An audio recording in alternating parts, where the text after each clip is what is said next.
All right, all right, all right. What a joy to be back here tonight again. Good evening, good afternoon, good morning, good night, good morning, good everything, good day. I'm excited to be back here with us tonight. Before I go on too far, I want to say a big welcome to you. Welcome to Leadership Simplified. Would you please let me know that you can hear me loud and clear? Would you please let me know that you can hear me? I don't want to shoot too far before I realize that you possibly can't hear me. Let me know, please, if you can hear me loud and clear. If you can see me loud and clear, please let me know as well. But I'm excited to be back in the house tonight.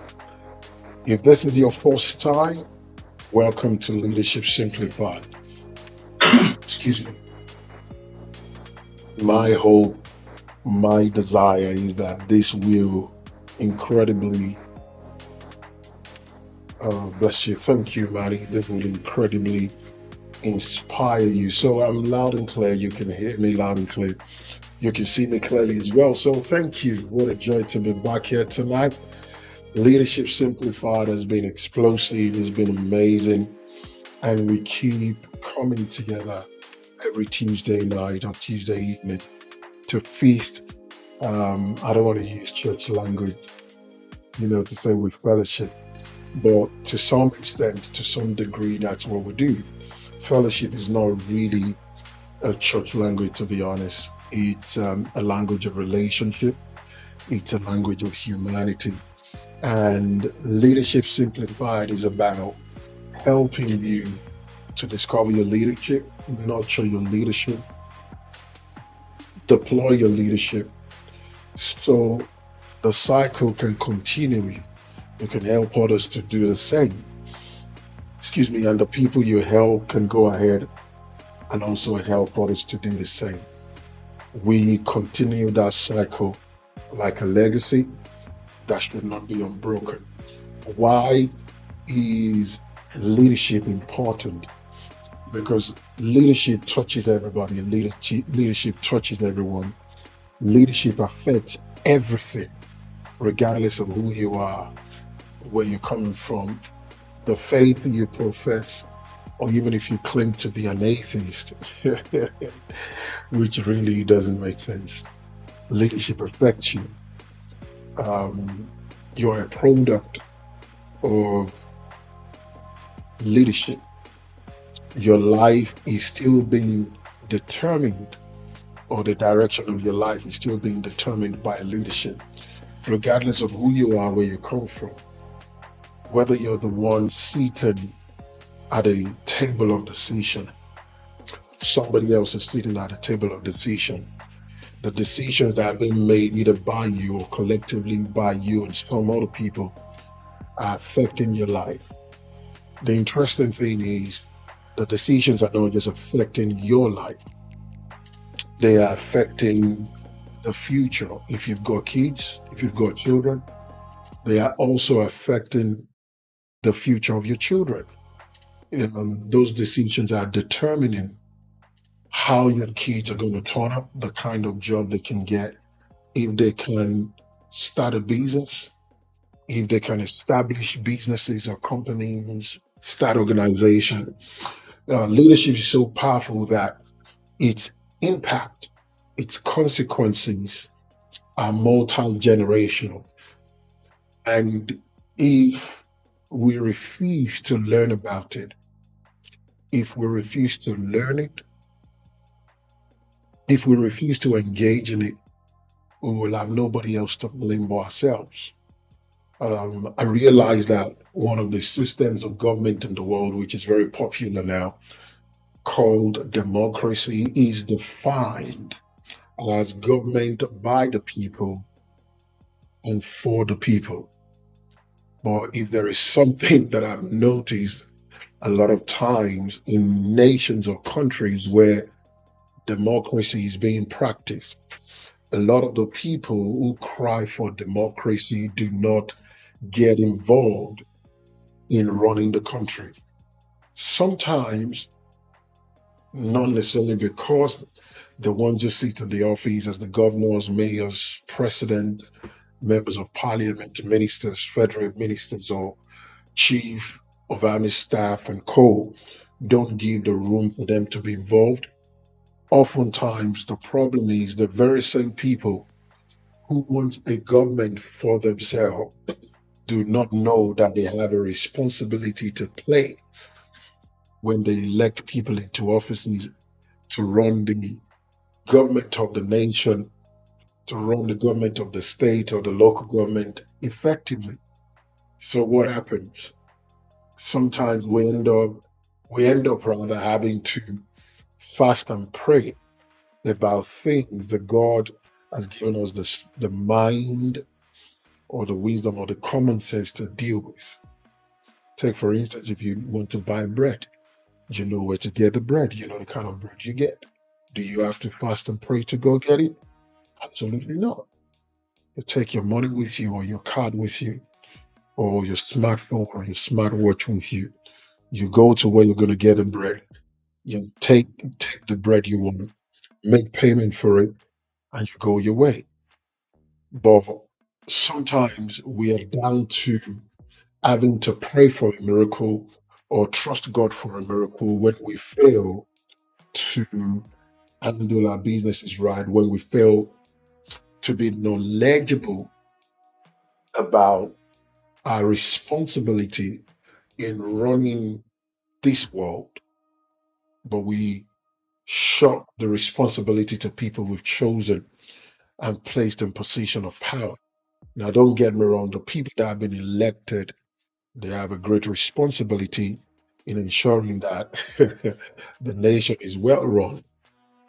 But unfortunately, a truth that many will begin to find out is ultimately majority of the people you choose to occupy a position of power and authority do not get into the offices to serve you. They have their own agenda when they're running for the office, when they're asking you to vote for them, when they're giving you all sort of promises. In fact, when they are telling you or they are promising you that they will do as if it's an exceptional thing, what they are actually supposed to be doing. So you see, if you fail to learn leadership, if you fail to teach your children leadership, if you fail to practice effective leadership, not just in your church or your ministry, especially in your home, on your business, anywhere you have the responsibility of leadership, the consequences doesn't just stop with you. You're not the only person who is affected by the consequences of your ignorance. generations behind you will be affected. So it is extremely important that we understand this and begin to learn.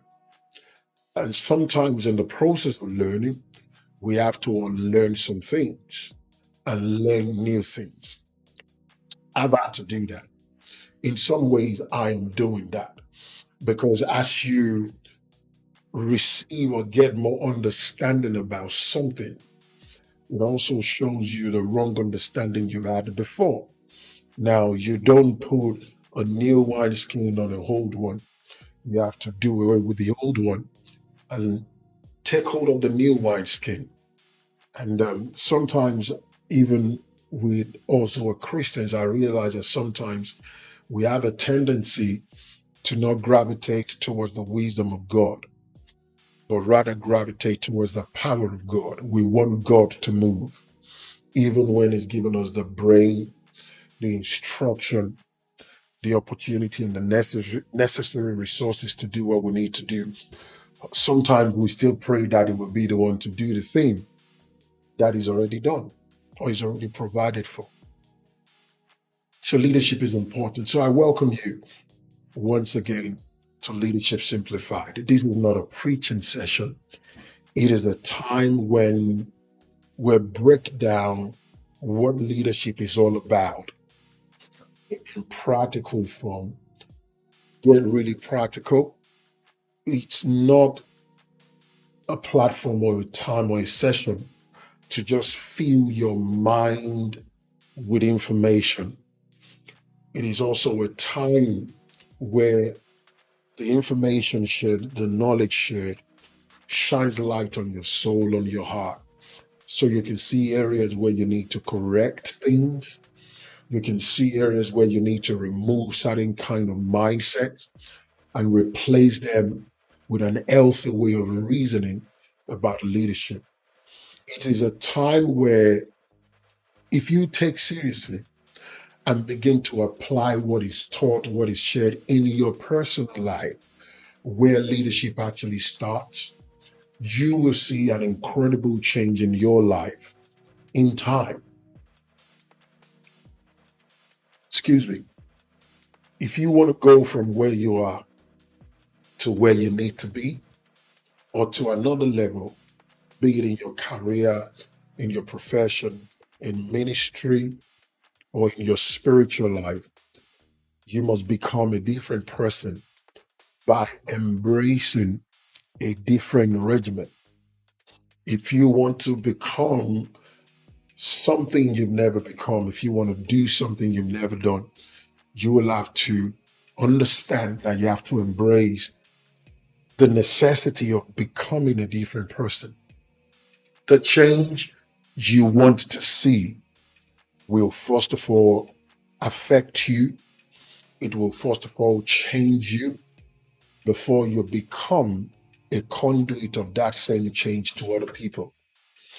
I want to take this time to please encourage you and ask you to kindly click on the share button and share this live stream with everyone you can reach. Friends, family, tag them or share it with them. This is also being streamed live on YouTube, on my YouTube channel. All you need to do is go on YouTube, type in the Toyo Olayinka, and you're going to see this being streamed live. The goal, the desire is that especially the younger generation will begin to learn this right now so they can do better as they grow and come into places, positions, and posts of leadership. As a matter of fact, the desire is many of them will see the necessity and the need for leadership and begin to let God or let life, God use life and situations around them to groom them so they can be better leaders. You should not be just like the father who raised you. You should be better. You should not be like the mother who raised you. You should be better. Excuse me. You shouldn't be just like the minister, the pastor who raised you. You should be better. It is not a statement to insinuate competition, but rather to insinuate and to emphasize the necessity of better of growth, of development, and improvement. I do not want to be like my father. I want to be better than him. There are things about him that I know, there are things of him that I know that I appreciate, but you know what? I don't want to be like him. I want to be a better Olayinka. I want to be a much better Olayinka that my children will be grateful to God to have had. When time has come and gone, or when my time has come and gone, and I've left the scene, I want my children to be able to thank God so incredibly for me. So, once again, I encourage you to share this. And if you're on YouTube, please subscribe to my YouTube channel. Turn on the notification button so you are notified every time something is coming on. You don't want to miss it. Great things are happening around here, and God is doing amazing stuff with us and through us. So, this is Leadership Simplified once again. It's been an amazing journey since we started, and I don't know when it's going to end yet because leadership is a multi-room mansion, a multi-dimensional, multi-faceted house. Excuse me, that you cannot just get into one room and say, I've been in all the rooms. No. Generally, a house is made up of different rooms for different purposes. And you cannot switch the rooms and switch the purposes because each of the rooms exists for a reason, and their reasons are very peculiar, and their reasons are very, very, very particular as well. So that is how leadership is. Leadership has many faces to it. There is self leadership, there is organizational leadership, there is spiritual leadership, there is leadership at the local level, there is leadership at the national level, there is leadership at the state level. You know, more than ever before, when I go on social media platforms and I see what people sometimes write about um, the president of of a country or a nation or the governor of a state. And this is someone who has had no experience close to being a president of anything or the governor of anything. I find it very funny. Why? Because spectators are the most perfect people to run anything. Unfortunately, they are also the most inexperienced and ineffective people to run anything. I'm going to say that again. Spectators are the most perfect people to run anything because they are also the most ineffective and most inexperienced persons to lead anything. It's very easy to sit down, watch a person make an attempt at leading, watch a person make an attempt at running a nation, a country, a local government, or a church, or ministry, or an organization, or a business, and all you can do is criticize them, complain about them, talk about what they've not done perfectly. But you will be amazed that when you get there, because you've had a very loud mouth to criticize, you will learn humility by the reality that you're faced with when you begin to lead. So you see, leadership has many faces. And if you dedicate yourself to learning and you embrace responsibilities, one of the things that life and even God Himself will do for you or do with you is give you opportunities to step into leadership so you can increase in capacity. One of the things you need to understand as well is this. I made mention of this. Leadership principles apply anywhere at any point in time in the world. But the reality is this, there are different capacities of leadership. Um, a leader of a council, take for instance, a leader of a council in the United Kingdom does not have the same intensity, extent, and weight of responsibility that a mayor of London has. The mayor of London also does not have the intensity, the extent of of responsibility that the Prime Minister of the United Kingdom has. They are all leaders in their own respective capacities, but the extent to which they carry responsibility and the weight of the responsibilities they carry are very different.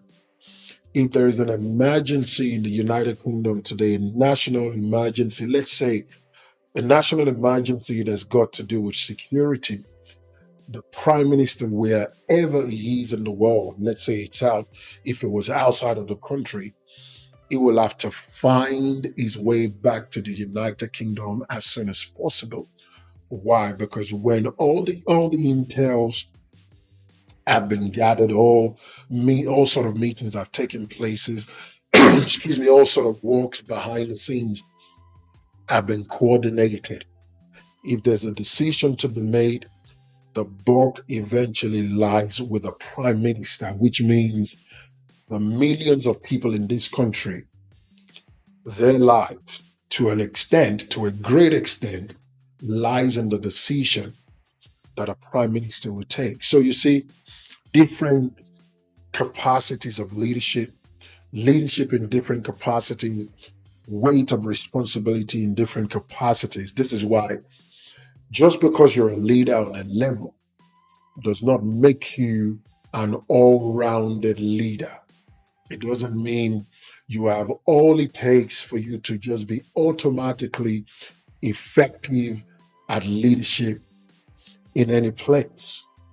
And if you don't understand this or you don't embrace this humility, it can make you sometimes, or it can cause you sometimes to be ambitious beyond the capacity you have, only for you to take up that responsibility, take up that post, and realize you are not as clued up as you think you are. You're not as smart as you think you are. Um, to the glory of God, it's happened to me that from the time I was in primary school, I've always been a leader. I've always occupied a leadership position. In my teenage years, I led clubs. I built stuff from the scratch. Even within the church walls, I resurrected departments. I started departments from the scratch, on and on and on, served in different capacities. But with that said, one second. With that said, I do not, I will be silly. Let me just put it that way to think I can just jump into any kind of leadership capacity or position and boom, it will just be automatic. I would just be so effective. I would just be so successful and be thriving. It's not because I think less of myself. It's not because I look down on my experience, my skill set, or my gift, or even the anointing over my life. It's just because there are different capacities and fields of leadership, and we all don't fit into everything. And one of the things you will begin to learn if you commit yourself to learning in about leadership is as you grow in leadership experientially, you will begin to realize there are certain places that you are not just gifted, equipped, called, or anointed to occupy as a leader. Let's say even if the opportunity present itself, the wise thing to do is to say no. Not because you think less of yourself or you think you're not good enough, but because you know by experience and you've learned the wisdom that that is not your place. So you don't step in there. And yeah, it's been a journey. We've been learning about leadership, touching on different areas. Last week, we touched on exposure. Exposure is extremely important to you as a leader, extremely important to you. It's something that you must take intentionally. It is something that you must invest in. Um, it's something that you must be mindful of. and you must be smart enough to recognize when the opportunity for right exposure presents itself. I shared with us last week some of the opportunities for exposure that I've had over the years. One of them was God bringing me into a close relationship with my pastor when I came into the faith at the age of 17.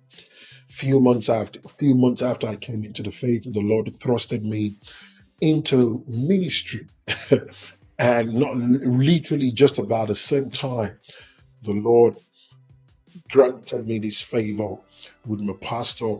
I came into this close relationship with him, and I began to travel with him whenever he would have to go minister somewhere. And what that did for me is it opened up my eyes to see things, to learn things, and it sped up my growth, not just spiritually, but in the things of the Lord, in the work of ministry, about things regarding ministry. It didn't mean that I learned everything all at once, but it was such a priceless opportunity to come into a place that many people will fast and pray to have.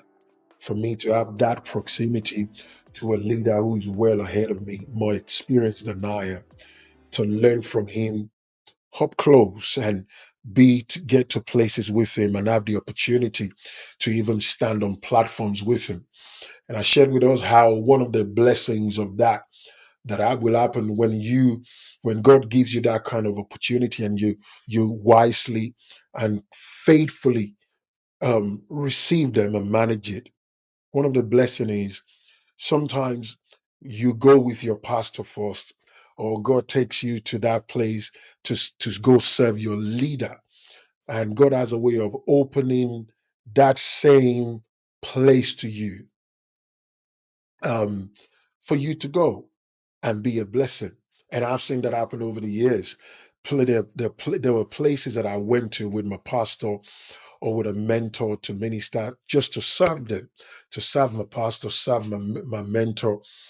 But then God made it happen that the same ministry, the same church, or the same company or faith-based organization reached out to me, excuse me, and invited me in my own right as a minister. Exposure is powerful. What you don't see, you can't trust God for. Sometimes what you don't know exists, you cannot desire. Exposure is very powerful. If you have the opportunity to travel to places you've never been before, I strongly encourage that you go. Go, not don't go. How do I say? Go to see, go to learn, go. Even if it feels like fish out of water for you initially, just go. That's how it's meant to be. The fact that you feel kind of uncomfortable doing something new is a sign that you're growing.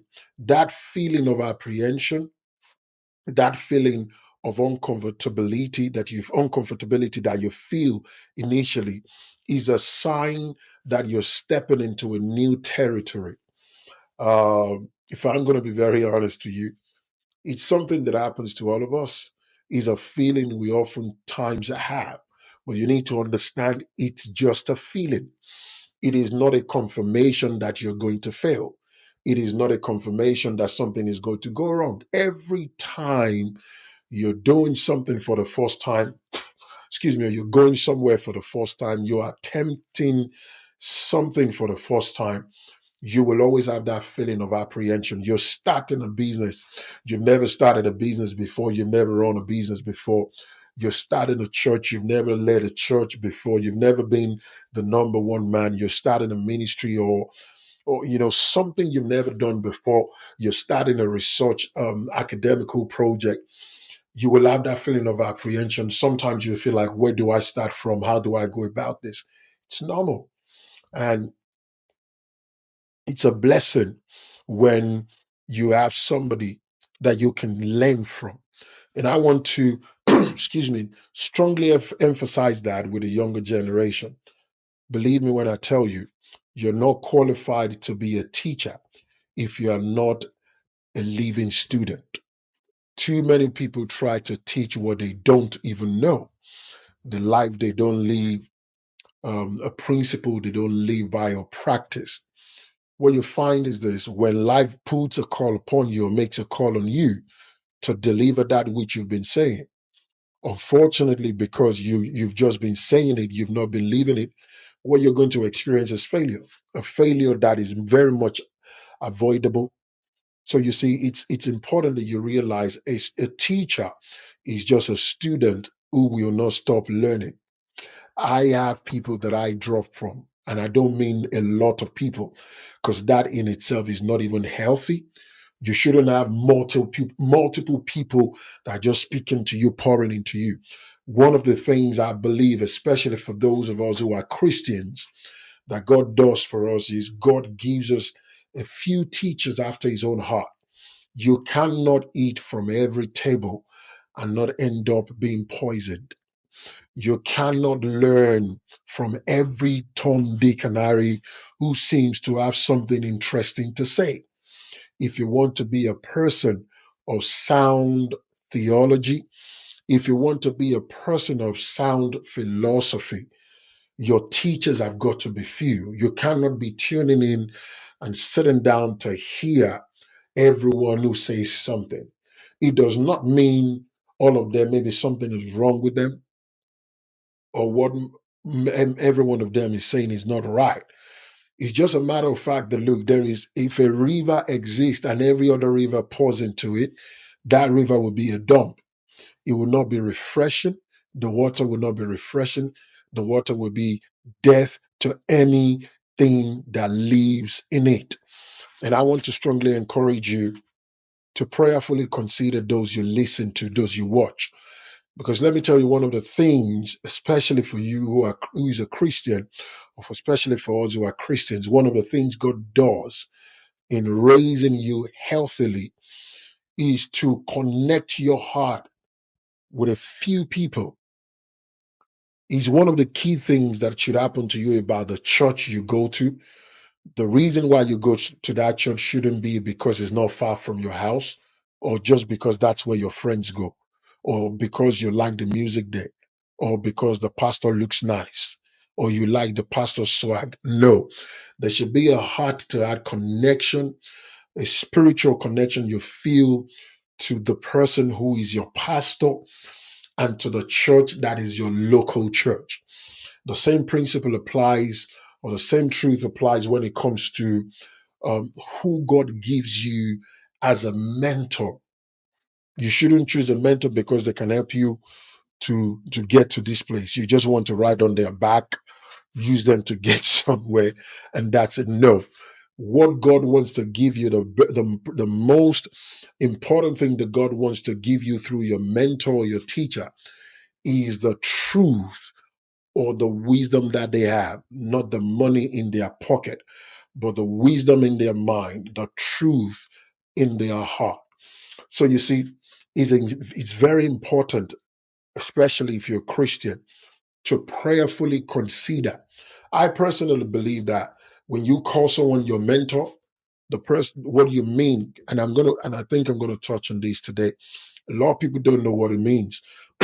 Calling someone your mentor is not saying the person is your advisor, someone who just counsels you or gives you advices. Then you then decide if you're going to do what they said or not. No, a mentor, a pastor, your spiritual covering is an instructor, a builder. In the process of building, there are things that are removed and there are things that are added. There are things that are chipped off and there are things that are brought in. An instructor is someone who gives you an instruction that you follow. An instruction is not something you consider if you're going to follow or not.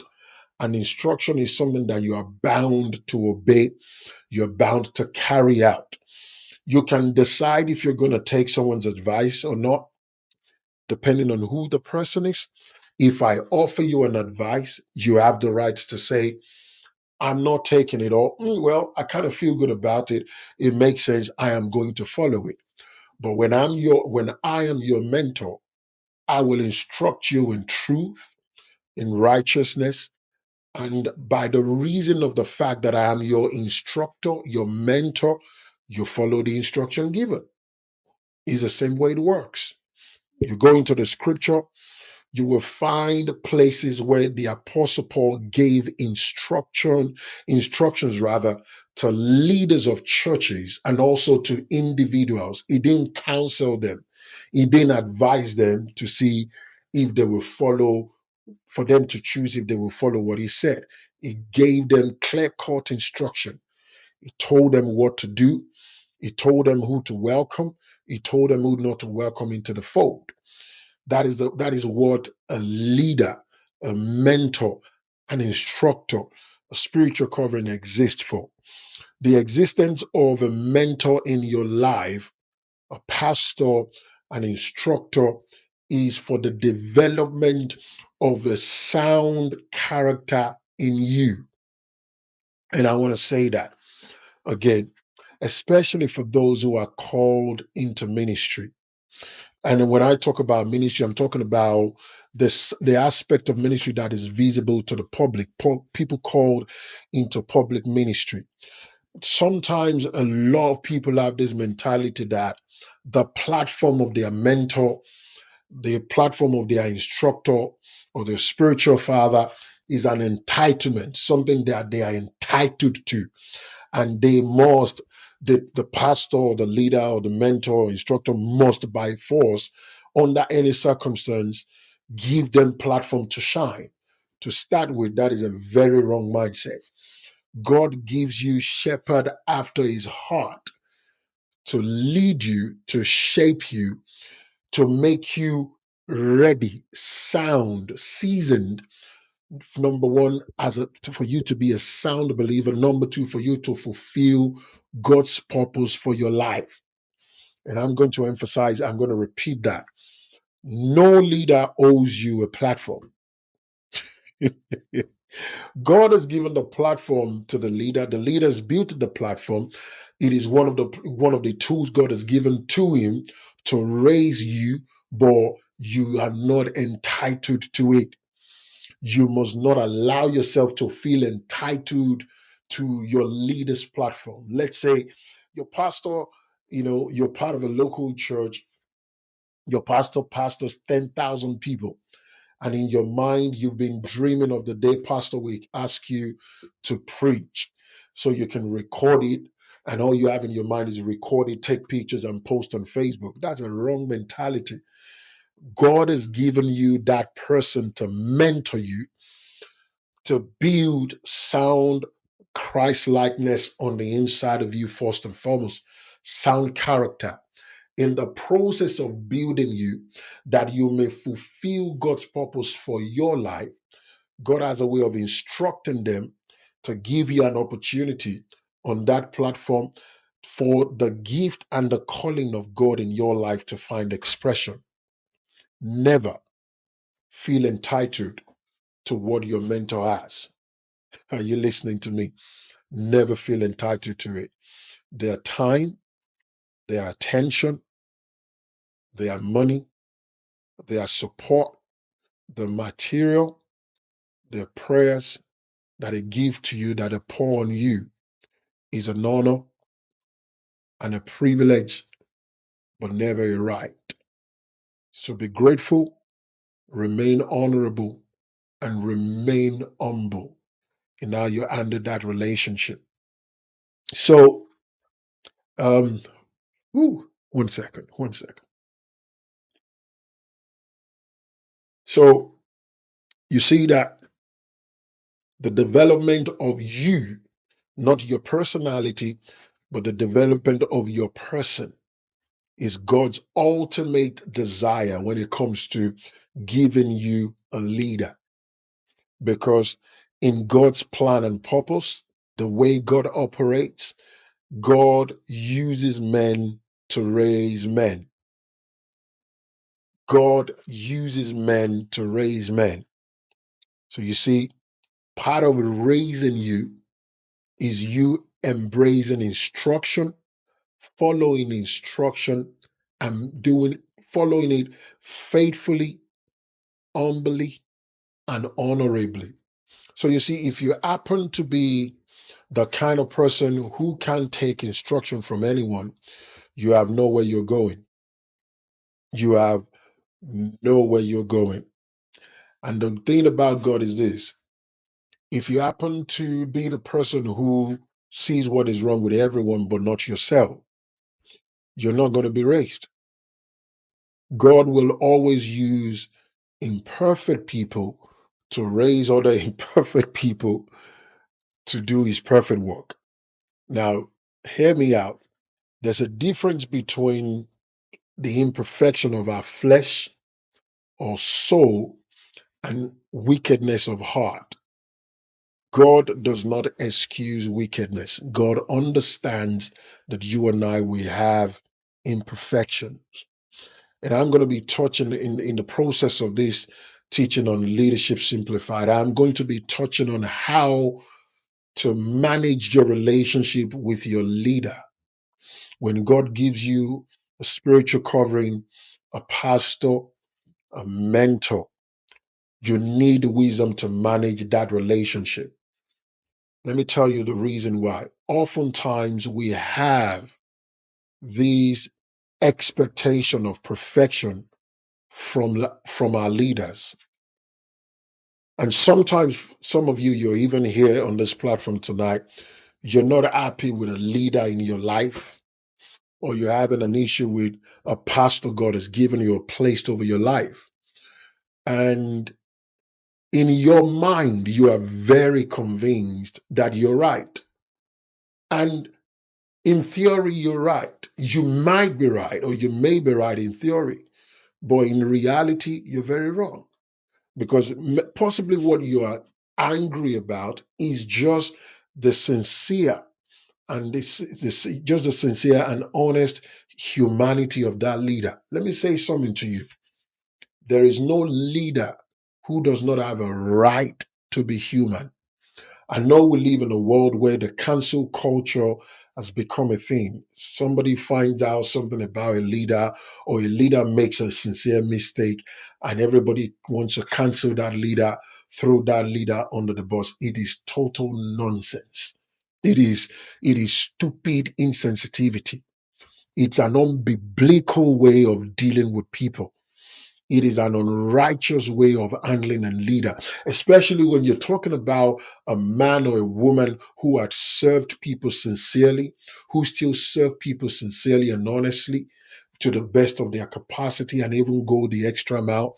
Then they make a mistake and everybody wants to crucify them. Everybody is running their mouth. If you're listening to me tonight, if you're on this platform or you get to watch this live stream later on, do not ever be the kind of person or Christian or leader or minister who goes on public or social media platform to speak negatively about another leader. Don't ever do it. Don't ever get involved in it. Oh, this news came out about this pastor, and bam, people are sharing stuff. You jumped on one of the videos or whatever, and you begin to make comment. If I'm your leader, for those of you that I'm your leader and I'm your mentor, if I find you on such platform, Jesus Christ, hey, Ronald, you will have to go back and delete that comment. Whether the comment is positive or negative, no, don't ever get involved in it. Don't at any point in time feel or think that's the way God operates. You understand what I'm saying? You need wisdom. Because let me tell you, you are going to need the same wisdom. People who are, as you climb the ladder of leadership, or as you move from one level of leadership to the next. Now, you will have to learn to manage your weaknesses properly, righteously, um, and be honest about your areas of deficiency to the accountable people in your life. But the reality is this: you're still going to be human. There will be times as a leader when you're going to, not that you intend to do it, you're going to speak insensitively, you're going to talk in a way that hurt people, you're possibly going to make a decision that doesn't really go well. And sometimes life happens. You might find yourself in a place or in a position where you never planned for it to happen, but something just is not just appropriate. Now, would you desire that the people you've served or the people you're serving then go to the public place and begin to criticize you? No. While you being held accountable is undebatable, it is also non negotiable, unacceptable that you then go ahead and begin to criticize another leader in the public. Now, don't get me wrong.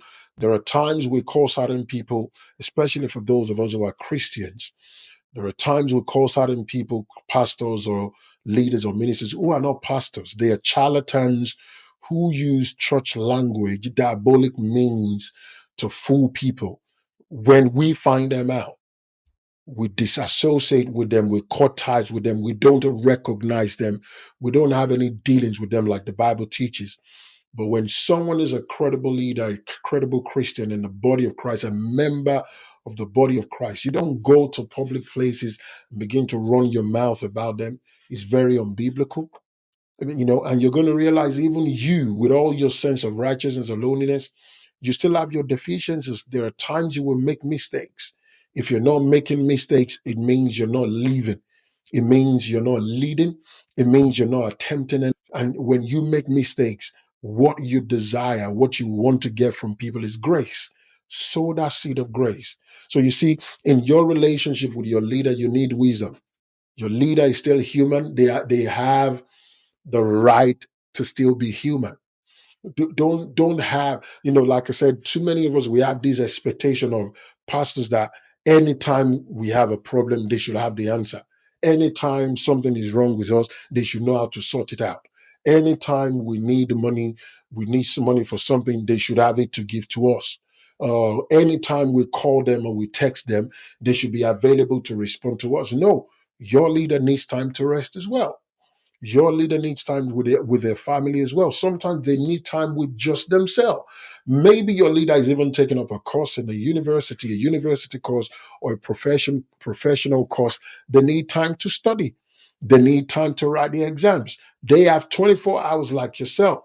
And these are the things you must know. So you manage your relationship with your leader with wisdom.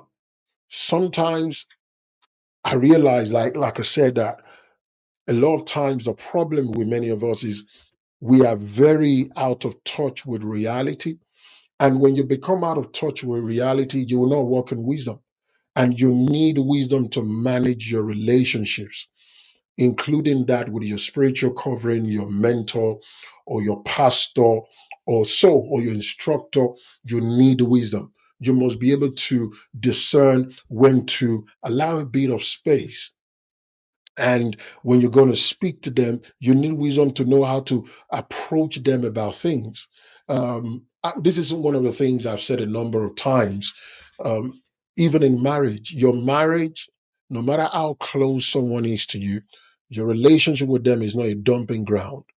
It's not a ground where you come and just dump rubbish all the time. In fact, let me tell you one truth.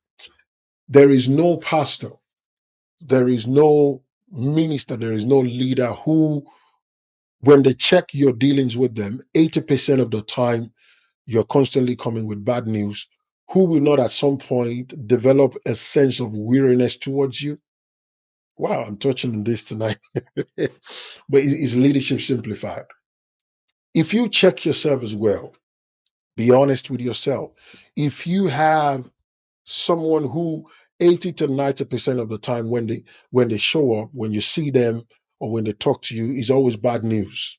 Oh, this happened to them, that happened to them. Oh, they had a dream and a masquerade was chasing them. The masquerade whipped them. They woke up and they feel they feel a pain on the back of their neck and all of that. It's all kind of chaos and all of that. How would you feel, sincerely speaking, about that person? Now, it's not that you're going to stop loving that person. It's not that your heart will love them less. What is just happening is something that I can call human psychology. We are wired in a way that we don't gravitate towards things that give us pain. We don't naturally gravitate towards people that give us pain or cause us chaos. So you see, even in your relationship with your pastor, your spiritual covering, you must understand that look, there are certain things when they are happening to you or when you have to deal with them. You're a believer, get the word of God, pray, trust God. Um, it's not everything though. You just go to your spiritual mother, spiritual father, or your mentor. Oh, mommy, I'm having belly pain. What is the problem? Oh, is my time of the month, and you're doing that every month. Even in your now, another side of that wisdom is knowing how to deal with someone who is your mentor or your leader or your pastor who happens to be someone of the opposite sex. There are ways you carry yourself. There are ways by wisdom, and in wisdom you conduct yourself in that relationship. Let me tell you one truth, and I've said this before. I've said it a number of times.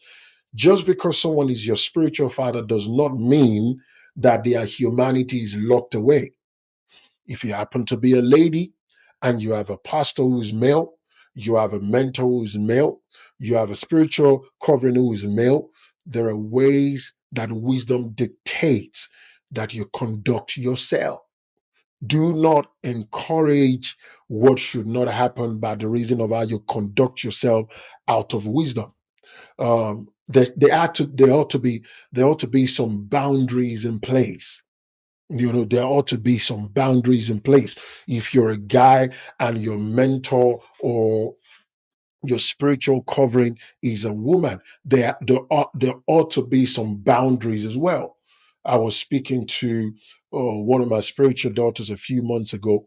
She shared something with me, and I told her, I said, the day I ever tell you to come meet me at my hotel room for counseling, know there is trouble. Do not ever turn up.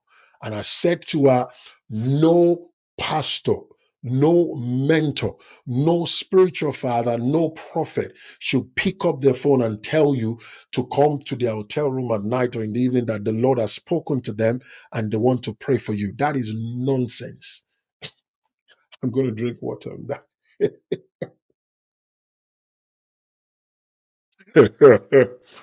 I said, no, no, no spiritual, under no circumstance should they pick up their phone almost midnight and say, oh, I'm in the hotel now. The Lord just spoke to me, or the Lord just showed me something about you.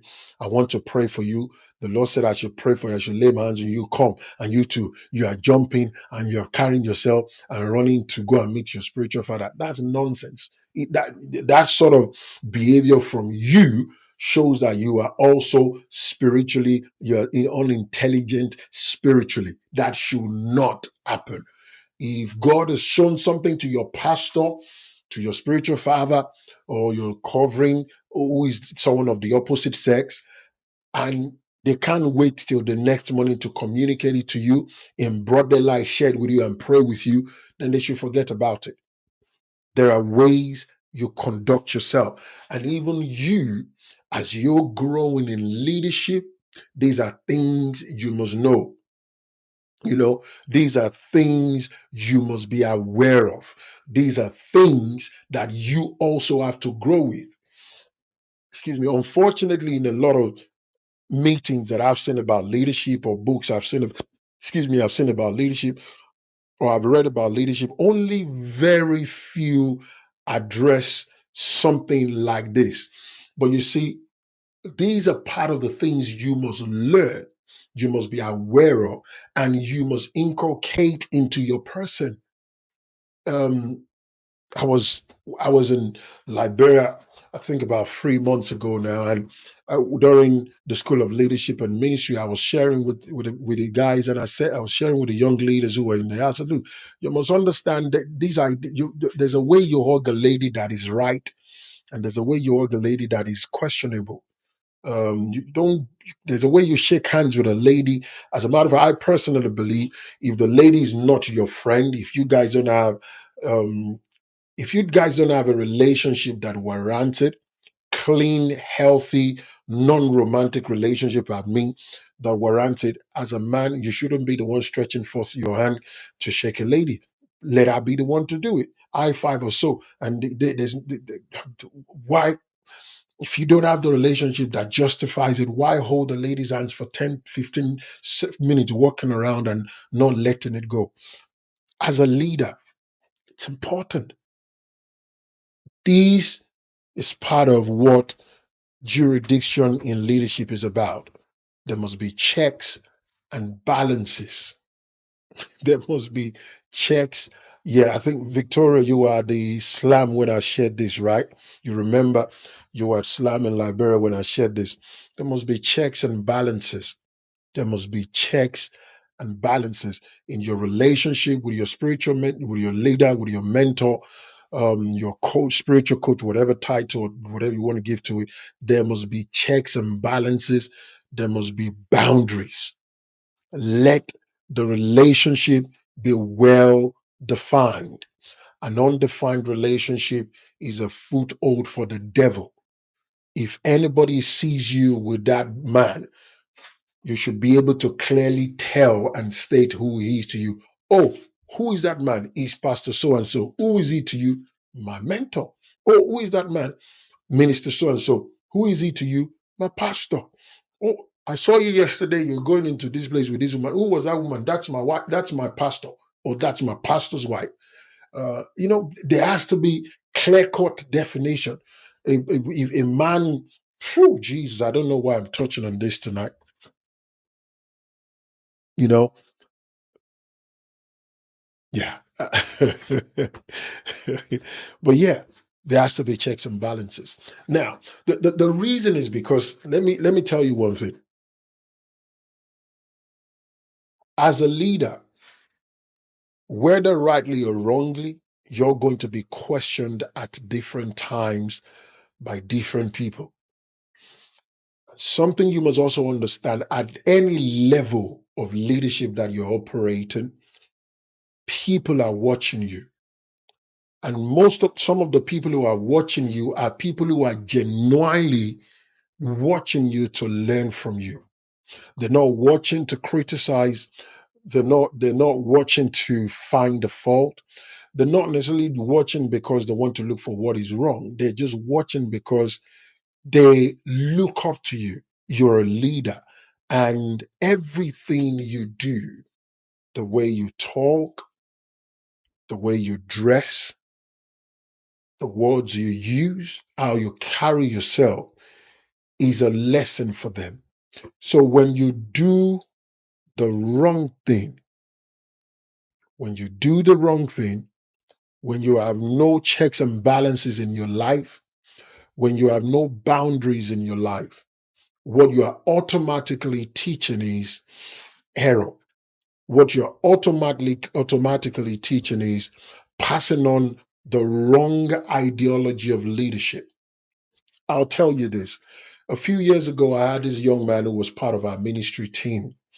And one of the things I do, which I still do, is if you're part of the ministry team, you have to be responsible. You're not just part of the ministry team to sit down and watch other people do stuff. So I gave him a responsibility and he gave me a feedback about one of the responsibilities or tasks that I gave to him. And I did not get to respond to him on time. It was just simply because there was so much I had to do myself as the number one leader of the team or the ministry. And time passed before I go back to him. When I go back to him, the very first thing was to apologize. I said to him, I'm so sorry that I just realized that I did not respond to your message on time. I am so, so, so, so sorry. Because in getting back to me, that decision, the information he gave to me, um, I was meant to act upon it. But what then happened was because I didn't get back to him on time, he could not do what he needed to do. So, in between that short period of time, literally, we lost time basically. So, I apologized to him. I told him, I am so sorry. I said, and he was like, no, no, no, sir, don't be apologizing to me. I said, what do you mean I shouldn't be apologizing? I said, I was meant to get back to you, but I didn't do it on time. I was meant to do it, I didn't do it on time. So the right thing for me to do is apologize and not had like nothing happened. And he was like, no, no, man of God, you shouldn't do that. Or as a man of God, you shouldn't do that. I was like, what do you mean as a man of God, I shouldn't apologize? So I probed further and he was like, well, where I used to be, the church I used to be part of, our leader there, he never apologized for anything, even when we all know he's wrong about something he's done or said. He never apologized. I just believe that as a man of God, you are never supposed to apologize. Basically saying I was never wrong. I was shocked. I was shocked when he said that. And I said, no. So let me tell you, the proof, one of the signs that I'm a leader, one of the signs that I know what leadership is about is my ability to accept my fault. A leader who is not humble enough to accept their fault will end up being a tyrant. A leader who is too up there, who feel they are too, so much of a leader, they can't say, I was wrong or I am wrong. I accept the responsibility for my error and I am sorry. I do not believe something is not wrong with you. I personally believe if you ever allow yourself to believe that being a leader means you can't say sorry, something is wrong with you. Humility is you have possibly you have almost zero humility in you because the reality is the way you conduct yourself is a lesson that the people following you are learning. Now, that does not mean you ought to be 100% perfect before you lead. But what I'm saying is there should be a humble heart. There should be humility in you as a leader to admit your fault or to admit what you're guilty of or to admit that you can't do certain things. Apologize where necessary. I personally believe that humility causes a man to be honorable. It does not cut you down. It does not water down your authority.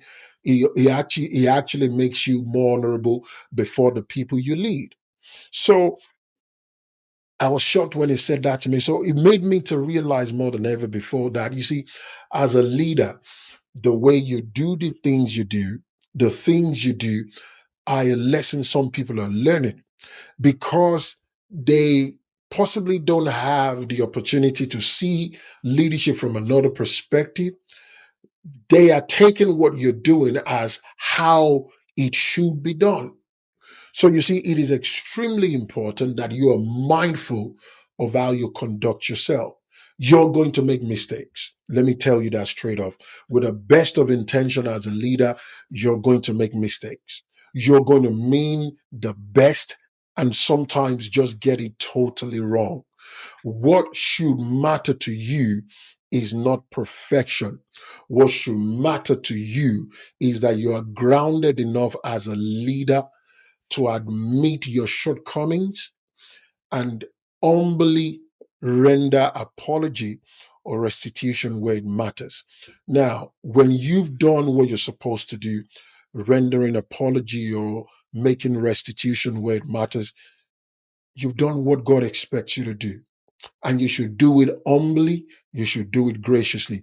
If somebody then decides they don't want to accept your apology, or they are still very bitter or angry, they don't want to acknowledge your restitution, leave them to God. But maintain a teachable spirit, maintain a humble heart. Never let the position of leadership that you're in, or even when God takes you to places, never allow it to get into your head to make you believe that you're now supposed to be a tyrant or a boss. I was sharing on Saturday at a worship master class with worship leaders I was training and music ministers. If you make a rule, you have 100% authority as a leader of a team to challenge somebody else who does not follow that rule, provided that you are following the rule yourself. Take, for instance, if you make a rule that lateness is not allowed, is not encouraged, everybody, you're supposed to get to church at 9 on Sunday morning. But then you, the leader, you get to church 9:30 and you do it habitually. It wasn't a one-off. What has automatically happened is you've lost your leadership to a point. Your capacity, your authority, and integrity to question someone else who comes late is lost. What gives you the right? What gives you the authority, what gives you the audacity and the strength to challenge anyone who doesn't follow the rule is your own commitment to that rule, that the people you're leading can see that you follow. So you see, it's important not just what we do, but it's important how we do it. I always say this, and I say it not blowing my trumpet, but I say it because this is how I've been for years. There is nobody who has served with us in ministry, who has served with me in ministry, or who serves with me in ministry, who is more responsible than I am. Anytime, I'm telling you, anytime we have a meeting, a conference or so, I would be often 99.9% of the time, I would be the first person to get into the building and I would be the last person to leave. If someone gets there before me, it will be because I have to take care of something else, and I've given the responsibility for the person to open the building or to get there before me because I've got to take care of someone else. When you conduct yourself like that, conduct yourself like that as a leader, it gives you credibility. You cannot be telling people or teaching your people to pray at rehearsal, but why you don't have a prayer life in your own personal closet. You cannot be encouraging people to give while you don't give. You cannot be challenging people about lateness when you don't turn up on time. You cannot be telling people to learn new songs in your choir or worship team while you don't do the same. You see, let me tell you one thing. This is why you must take seriously that you develop strong self leadership. It gives you boldness to stand by principles. It gives you boldness to challenge other people, to encourage other people when and where applicable, to ask other people to do the same. I'm not saying boss them. I'm not saying, project yourself as the standard. That's not what I'm talking about. I'm talking about the fact that when you do these things yourself, when you follow these principles, you follow the rules laid down, you challenge yourself and allow stretch yourself to grow. You show being responsible, not because you want to please the people, but because that's how you are and that's who you are. It gives you audacity. It gives strength to your voice. It gives no room for people to question you. Believe me when I tell you, at any level of leadership that you serve, as a matter of fact, the higher you go, the more you will have people who are ready to look for fault and challenge you. This is why your integrity as a leader is non-negotiable. That is why a life of integrity as a leader is undebatable. You cannot be a chameleon. You are like this before the people, but behind the scene you are so far from it. Now I'm not talking about showmanship where you do things to impress the people or to give the people an impression. No, if you are a disciplinarian before people, then you must be a disciplinarian behind the people. If you are a powerful prayer, someone who prays powerfully before the people, let that not be a show. Let it be what you do when no other man is there. If you turn up at church or your rehearsals or meetings on time, let it be that is how you are. That's what you are cultivating in yourself. Let it not be something you do to impress the people. You cannot build a strong leadership on zero integrity. I'm going to say that again. You cannot build a strong or lasting leadership on zero integrity. You cannot. You tell people, "Oh, we have meeting at 10. We're going to have a meeting at 10 and all of that." and boom, 11 o'clock, most of the people are there waiting for you. Why are you late? No justifiable reason. Oh, you overslept. You overslept. How? um, you were busy watching a movie and you got carried away, and by the time you got up, it was 10. Then you had to quickly rush to the bathroom. That is irresponsibility. It should never be your portion. It should never be your behavior. It should never be your attitude. It should never be the way you function. As a leader, be the first, be the example to your people. I am not talking about perfection. And let me tell you, and I keep saying it, even God is not demanding perfection from you. What God is demanding from you is commitment and faithfulness, humility to accept your fault, to accept your deficiency, what you can do, and rendering apology, restitution where and when necessary, giving credit to people and room for other people who can do what you can do, what you cannot do. Sorry. Do you understand what I'm talking about? You got to understand, as a leader, there are people who are looking at you who believe the way you're conducting yourself is how it's meant to be, who believe how you're conducting yourself is how is meant to be. Now, if you're doing it wrongly, what you're already doing is you're passing the wrong message across. I'm going to stop here today, but we continue next week, Tuesday, by the grace of God. Now, remember, if you have any question, please, and you want to reach out to me, reach out to me. If you if you have something you possibly want me to elaborate on, if you are in a place where you know at this time in your life you need a God-given mentor, you need a God-given instructor, you need somebody to be God's extension over your life as a spiritual leader or covering, and you haven't got one, I want to serve you, but pray about it. Ask God and reach out to me if God gives you the leading on the piece.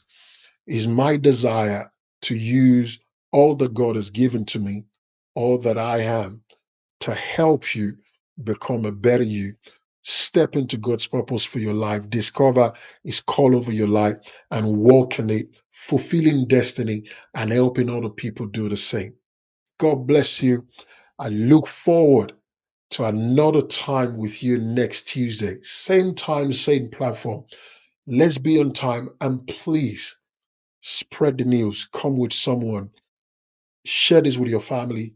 If you've got teenage children, if you've got children that are coming into their teenage, expose them to this kind of teaching. Don't let them grow old, be taught by Hollywood or Nollywood or Afrobeat before they begin to learn this. They shouldn't just be managers, they should be leaders themselves. And the journey starts right now. I look forward to a great time with you. Same time, same platform next Tuesday. Thank you very much. God bless you.